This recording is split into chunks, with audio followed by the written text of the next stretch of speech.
यज्ञ में एक शंख रखा गया था कि जिस समय यज्ञ की पूर्णता होगी तो शंख अपने आप बज जाएगा। तो ब्रह्मा जी भी यज्ञ में थे, भगवान शंकर भी थे, बड़े बड़े ऋषि मुनि थे, सबने वहां भोग लगाया लेकिन शंख नहीं बजा। तो युधिष्ठिर जी ने भगवान श्री कृष्ण से पूछा कि महाराज शंख नहीं बजा। तो उन्होंने कहा अभी यज्ञ पूर्ण नहीं हुआ, किसी अकिंचन महाभागवत ने प्रसाद नहीं पाया। बोले इतने बड़े बड़े सिद्ध ऋषि मुनि आए और उनके प्रसाद पाने से शंख नहीं बजा। अकिंचन भक्त तो कौन ऐसा अकिंचन भक्त रह गया जो राजस्व यज्ञ में निमंत्रण नहीं दिया गया। भगवान ने कहा तुम्हारे द्वारे रोज आते हैं वो। बोले प्रभु ऐसा कौन भक्त है जो रोज दरवाजे आता है और मैंने उसका स्वागत नहीं किया। तो बोले आपके यहाँ झाड़ू लगाने वाला स्वपच वाल्मीकि। बोले प्रभु वो अनन्य भक्त है। बोले महान अनन्य भक्त है और उनके हृदय में भक्ति का अभिमान भी नहीं है। अर्जुन और भीमसेन को भेजा,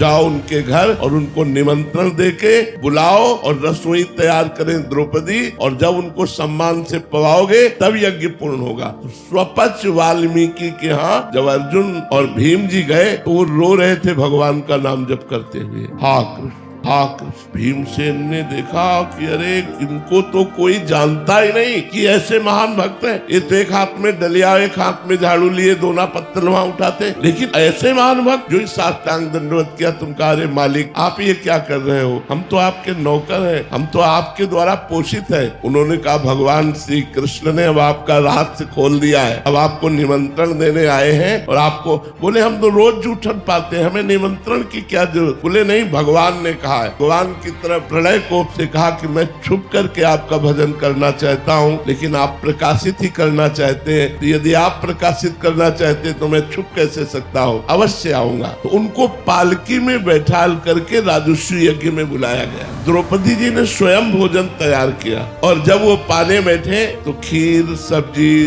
दाल कढ़ी ये सब एक में मिला लिया, सब मिला लिया। द्रौपदी जी को अच्छा नहीं लगा, पूरी रात अलग अलग व्यंजन बनाती रही। स्वपच वाल्मीकि जी ने पाया लेकिन शंख नहीं बजा। युधिष्ठिर जी ने कहा महाराज आप तो कह रहे थे अकिंचन महाभागवत स्वपच जी जब पालेंगे तो शंख बज जाएगा। बोले शंख तो बज जाएगा लेकिन अपराध हो गया, इनके प्रति किसी ने अपराध कर दिया इसलिए शंख नहीं बजा। किसने किया? तो द्रौपदी जी ने कहा मेरे मन में एक बात आई प्रभु, पूरी रात सुंदर सुंदर पकवान बनाती रही, एक में मिला लिया तो मुझे लगा कोई राजा महाराजा होता तो वो स्वाद जानता, ये क्या जाने स्वाद, इसीलिए एक में मिला लिया, ऐसा मेरे मन में आया। बोले तो वैष्णव अपराध बन गया, वैष्णव में दोष दृष्टि बन गई, इनके चरणों में प्रणाम करो। प्रणाम किया। जे ही द्रौपदी जी ने प्रणाम किया बड़ी जोर से शंख गर्ज